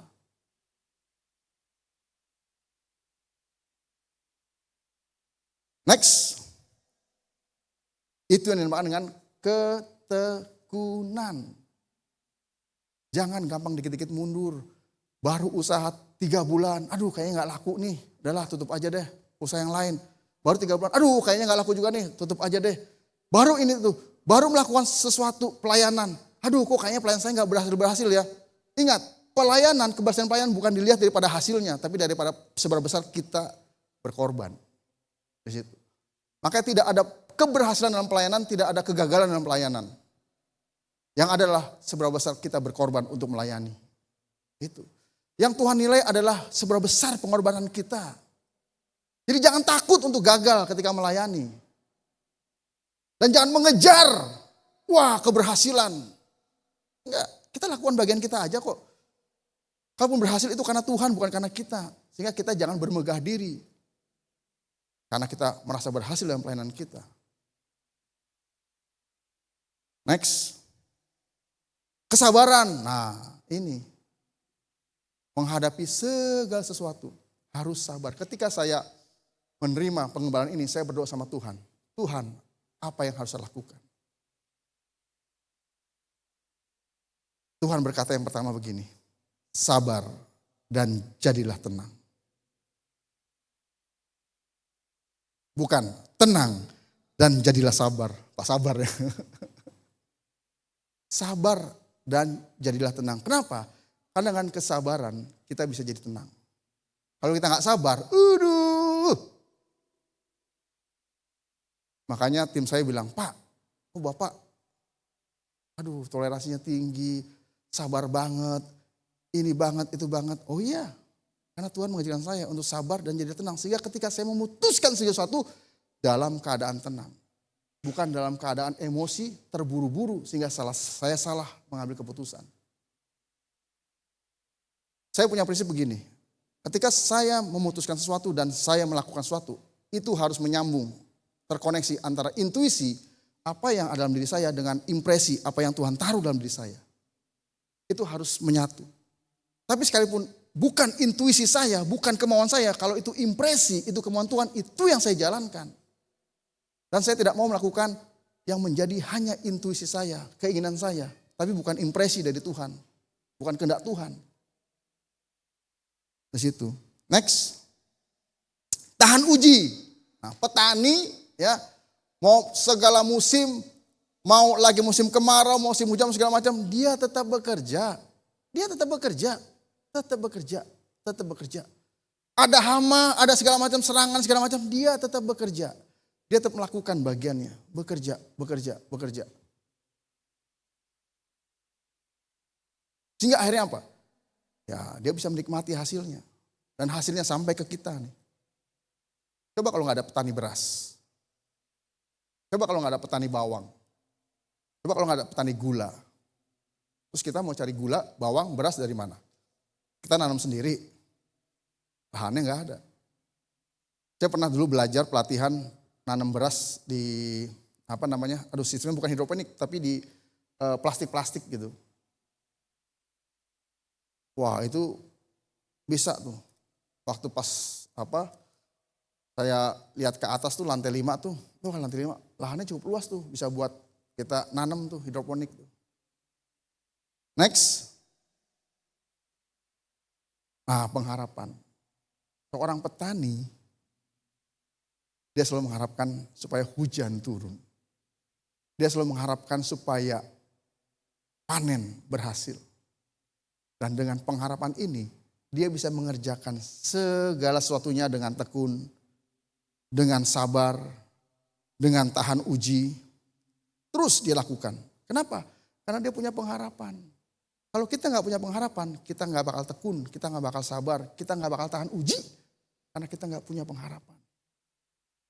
Apalagi pengharapan kita adalah Kristus, Yesus. Pengharapan kita adalah kehidupan kekal.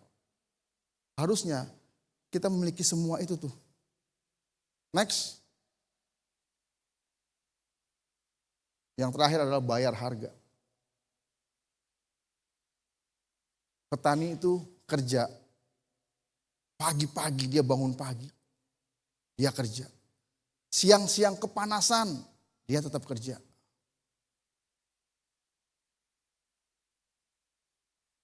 Dalam keadaan apapun, dia tetap kerja. Dia berani bayar harga. Nggak cengeng. Nggak hitung-hitungan.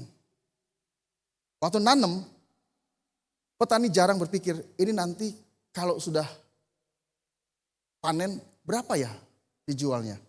Harga kan naik turun.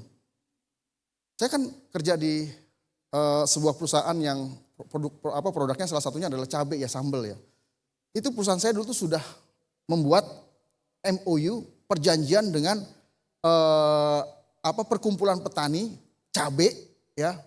Itu baik di Jawa maupun di Sulawesi, di beberapa tempat untuk menjamin supaya apa? Kita selalu punya bahan baku dan harganya tetap. Itu petani seneng banget tuh. Jadi waktu naik kita tetap harganya. Tapi waktu turun harga juga tetap. Gitu. Jadi udah ketahuan nih bakal dapat berapa. Tapi petani tradisional mereka nggak tahu nih nanti harganya berapa ya. Tiba-tiba bisa anjlok, tiba-tiba bisa naik. Tapi kasihannya mau harga naik seberapapun mereka nggak menikmati. Kenapa? Yang menikmati adalah pengepul, tengkulak, seperti itu. Tapi mereka tetap mau melakukan semua itu. Next. Semua itu ada pada kita jika kita memiliki jiwa yang sehat dan kerohanian yang kuat. Sehingga kita dewasa secara rohani dan karakter. Maka keberhasilan di segala bidang dapat kita capai. Artinya begini, kalau kita nih ya memiliki jiwa yang sehat dan kerohanian yang kuat, harusnya kita memiliki 3 tipikal tadi itu. Sebagai prajurit, sebagai olahragawan, dan sebagai seorang petani. Sehingga apa? Sehingga kita punya yang namanya mental pemenang. Yang selalu optimis. Yang selalu punya pengharapan. Dan gak dikit-dikit mundur. Dikit-dikit ngambek. Dikit-dikit tersinggung. Dikit-dikit ya. Akhirnya keluar. Tapi saya akan percaya bahwa semua jemaat yang ada di sini adalah jemaat yang memiliki karakter, memiliki mental pemenang. Amin. Tuhan berkati, mari kita bersatu di dalam doa. Tuhan Bapa di surga, kami ucap syukur untuk firman, untuk pengajaran, pelajaran sudah kami terima. Supaya kami memiliki mental pemenang Tuhan. Kami memiliki karakter seorang prajurit yang memiliki fighting spirit yang tidak mudah untuk menyerah. Kami memiliki karakter seorang olahragawan yang selalu taat kepada aturan untuk memenangkan kejuaraan. Yang gigih untuk terus berlatih. Dan kami memiliki karakter seorang petani yang punya pengharapan akan panen. Yang berani bayar harga dan terus bekerja sekalipun belum tahu pasti akan hasilnya. Seperti juga ketika kami melayani Engkau Tuhan. Kami harus berani untuk menanggung segala resiko. Untuk kami membayar harga.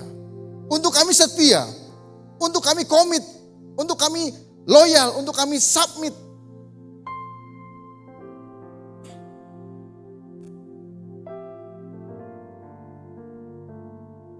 Sekalipun kami belum tahu bagaimana hasilnya.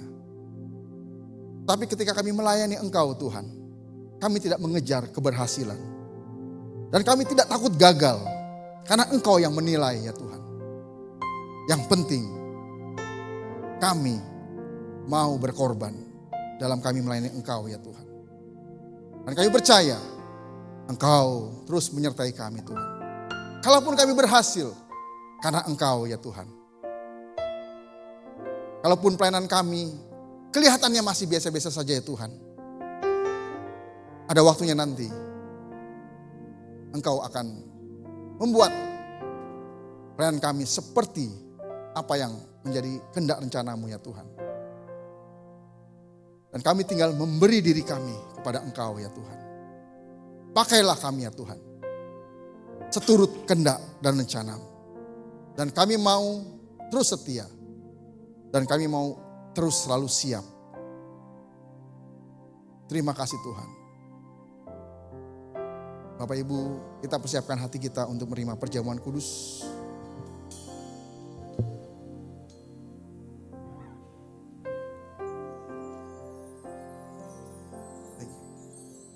Kita berdoa untuk roti dan anggur yang ada di hadapan kita. Tuhan Bapa di surga, saat ini kami berdoa untuk roti dan anggur yang adalah lambang dari tubuh dan darah-Mu. Biarlah ketika kami memakan dan meminumnya, kami semakin dikuatkan, kami semakin dipersatukan, kami semakin dipulihkan, kami semakin diperdamaikan, dibenarkan. Terima kasih Tuhan untuk pengorbanan-Mu Tuhan, yang sudah menebus, menggantikan kami Tuhan. Harusnya kami Tuhan yang menanggung semua dosa-dosa itu. Tapi Engkau Tuhan yang menanggungnya Tuhan. Terima kasih Tuhan. Demi nama Yesus kami berdoa. Bukan dengan barang fana Kau membayar dosaku, dengan darah yang mahal, tiada noda dan celah. Bukan dengan emas perak Kau menebus diriku, oleh segenap kasih dan pengorbanan-Mu. Mari kita bangkit berdiri. Ku telah mati Dan tinggalkan cara hidupku yang lama. Semuanya sia-sia dan tak berarti lagi. Hidup ini ku letakkan pada mesbah-Mu ya Tuhan. Jadilah padaku seperti yang kali ini.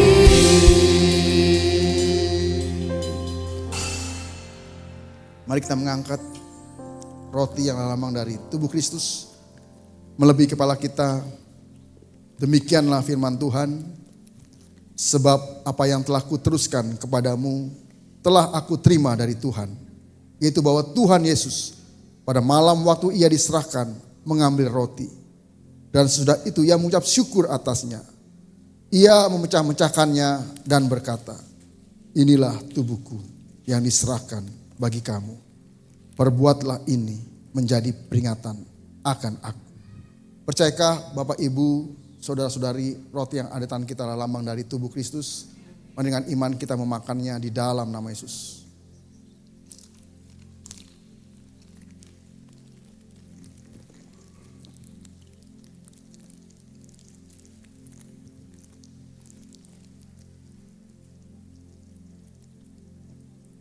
Mari kita mengangkat anggur yang adalah lambang dari darah Kristus melebihi kepala kita.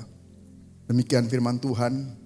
Demikian juga ia mengambil cawan sesudah makan lalu berkata, cawan ini adalah perjanjian baru yang dimeteraikan oleh darahku. Perbuatlah ini setiap kali kamu meminumnya menjadi peringatan akan aku. Sebab setiap kali kamu makan roti ini dan minum cawan ini, kamu memberitakan kematian Tuhan sampai Ia datang. Percayakah Bapak, Ibu, Saudari, anggur yang ada di tangan kita adalah lambang dari darah Kristus? Mari dengan iman kita meminumnya di dalam nama Yesus.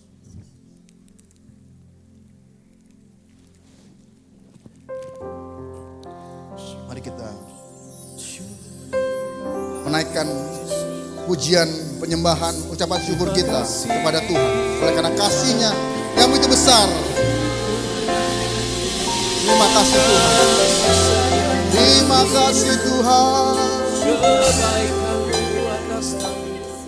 Atas kasih-Mu.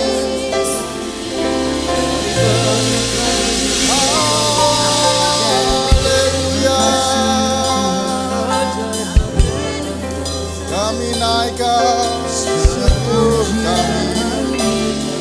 Kami naikkan pujian sembah kami. Haleluya.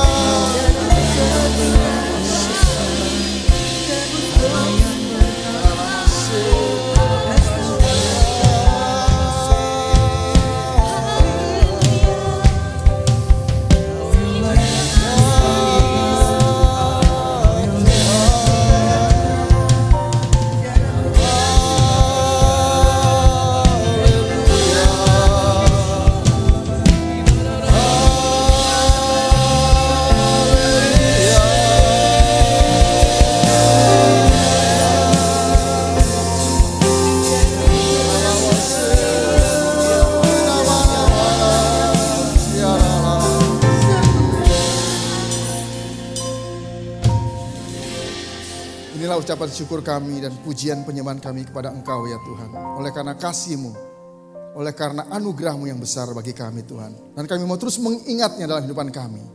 Dan kami mau melakukan seluruh kehendak rencana-Mu Tuhan. Sampai akhir hidup kami. Kami tidak akan mundur Tuhan. Karena kami percaya Engkau beserta kami. Terima kasih Tuhan. Demi nama Yesus kami berdoa dan mengucap syukur. Amin.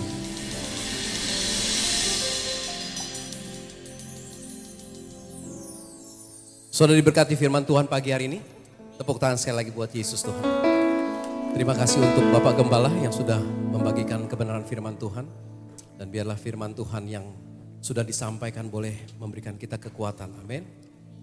Baik jemaat Tuhan yang terkasih, saatnya kita akan menabur untuk pekerjaan Tuhan melalui persembahan. Dan ini adalah minggu pertama bagi saudara yang rindu untuk memberikan persembahan khusus, persepuluhan, diakonia. Saudara bisa menaruh di kotak-kotak yang sudah disediakan di depan. Nah, kita mau berdoa untuk persembahan kita pagi hari ini. Mari sama-sama sekali lagi kita tundukkan kepala. Tuhan terima kasih. Terima kasih Tuhan untuk firman-Mu yang lebih lagi memperlengkapi kami pagi hari ini. Terima kasih Tuhan.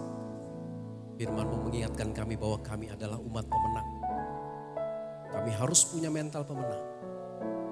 Karena Tuhan yang kami sembah adalah Tuhan pemenang. Tuhan yang berjalan di depan kami, yang menerobos setiap masalah-masalah yang bersama-Mu kami cakap melakukan segala sesuatu. Terima kasih Bapak, Kau memberkati Bapak Gembala sidang kami, Bapak Immanuel Gatot. Terus Kau pakai hamba-Mu menjadi saluran berkat-Mu untuk mendewasakan setiap jemaat-Mu di GBI Sungayo dan Roksimas. Terima kasih Tuhan. Kami berdoa untuk persembahan pagi hari ini, kuduskan, sucikan hati kami Tuhan. Biar setiap rupiah yang kami kembalikan bagi kemuliaan nama-Mu. Demi nama Tuhan Yesus Kristus kami siap memberi dengan pengucapan syukur. Amin. Baik jemaat yang terkasih, sekali lagi berikan yang terbaik buat Tuhan.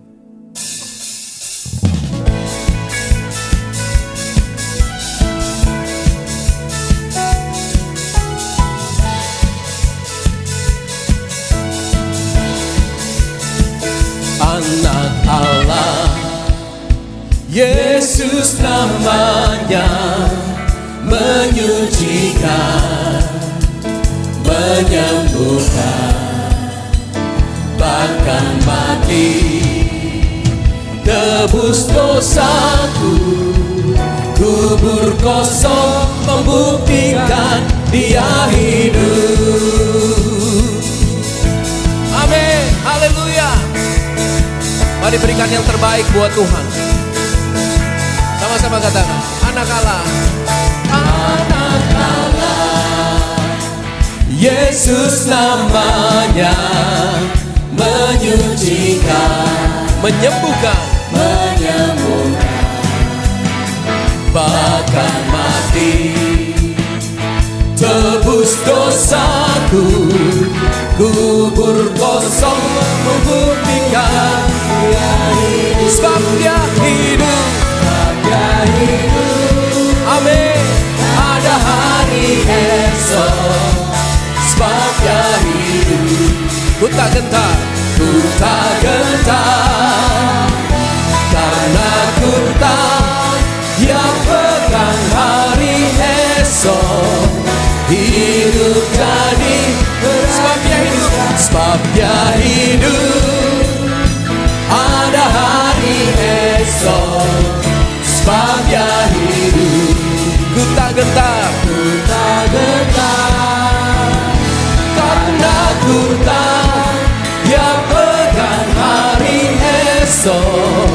Hidup jadi berarti sebab Dia hidup. hidup jadi. Hidup jadi berarti sebab Dia hidup. Hidup jadi berarti sebab Yesus hidup. Amin. Puji nama Tuhan. Terima kasih untuk setiap persembahan saudara. Tuhan Yesus memberkati kita semua. Baik, puji nama Tuhan. Saudara, pagi hari ini saya mengajak saudara, kalau saudara ada yang baru pertama kali hadir pagi hari ini, mungkin ada Bapak Ibu saudara sekalian yang baru pertama kali hadir, boleh mengangkat tangan. Haleluya. Atau baru hadir kembali, sudah lama nggak pernah hadir. Kayaknya ada nih Pak.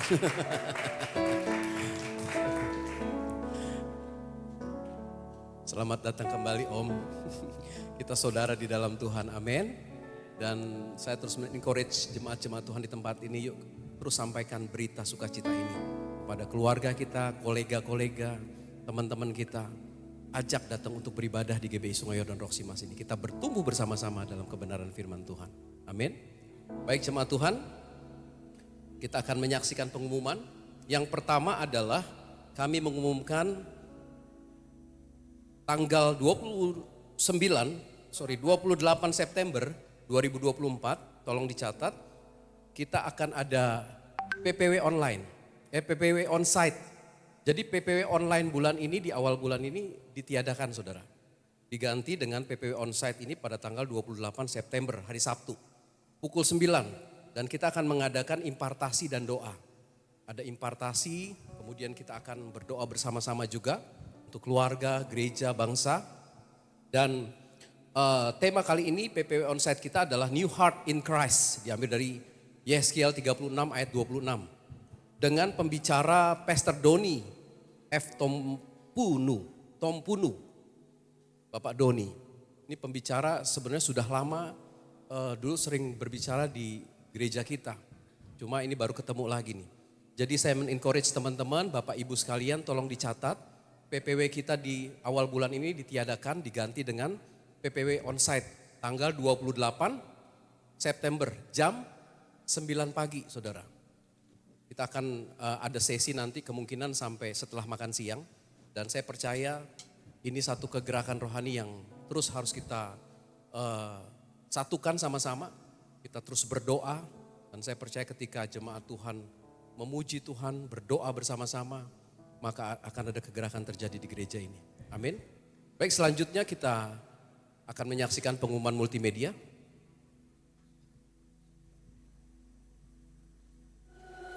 Shalom jemaat Tuhan yang terkasih, selamat datang di GBI Sungai Yordan Roksimas. Bersama saya Rohmat Hidayatullah dan berikut informasi sepekan gereja kita.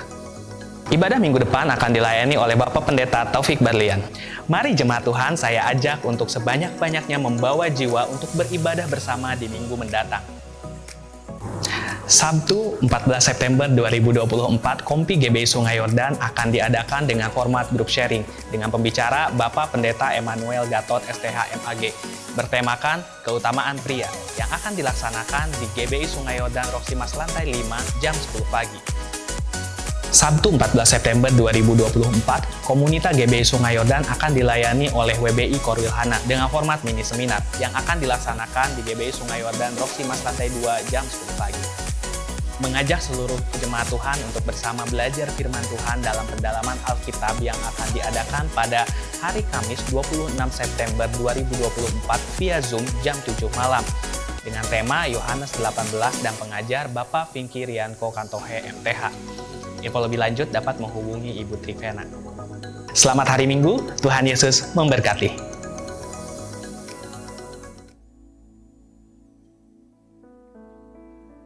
Baik jemaat Tuhan, kita sudah ada di penghujung ibadah pagi hari ini. Nah, saya percaya semua berkat-berkat Tuhan sudah dilimpahkan bagi kita semua.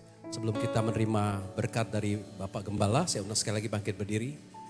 Haleluya. Kita akan berdoa bagi anak-anak sekolah minggu. Saya undang anak-anak sekolah minggu dan para pembina. Kasih tos, kasih high five, bilang gini, kamu lebih dari pemenang. Bilang kiri kanannya, kamu lebih dari pemenang. Kasih tepuk tangan buat Tuhan. Haleluya. Serukan bersama-sama. Haleluya. Haleluya. Semua. Kibarkanlah pancinya, Yesus Raja. Angkat tanganmu, serukan. Haleluya. Bangkitlah gerejanya, kita lebih dan Sekali lagi serukan. Haleluya. Haleluya. Kibarkanlah pancinya, Yesus Raja segala. Haleluya. Bangkit gereja Tuhan. Kita lebih. Bilang kiri kanannya, kamu lebih. Kamu lebih dari pemenang. Kita lebih dari pemenang. Haleluya. Haleluya.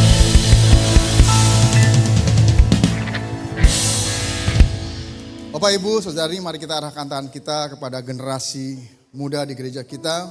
Mari kita bersatu dalam doa.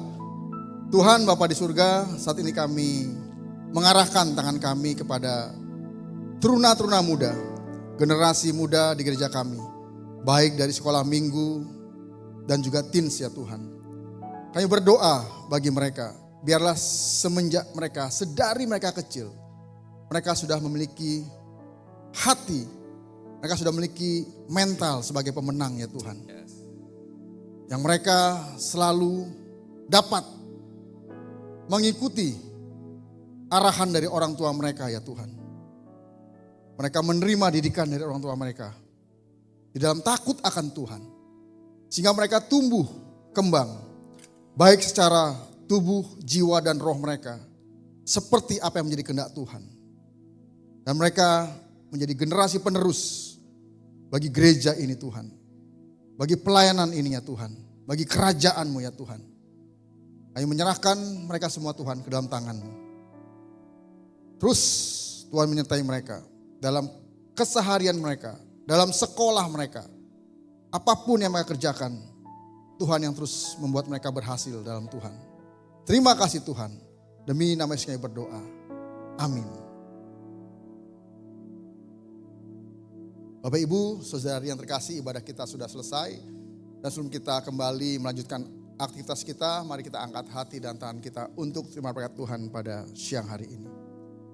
Diberkatilah hidupmu, diberkatilah keluargamu, diberkatilah sekolah, kuliah, pekerjaan, dan usahamu, diberkatilah pelayananmu. Amin. Apapun yang kau kerjakan dibuat berhasil oleh karena Tuhan. Amin. Dan bagi kemuliaan Tuhan.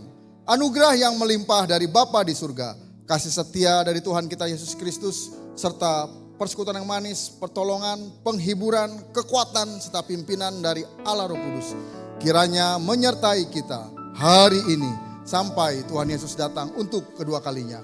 Terimalah berkat ini dan jadilah berkat dimanapun kita berada. Semua yang percaya dan terima berkat, sama-sama kita katakan amin. Terus berkati, selamat siang, selamat hari Minggu.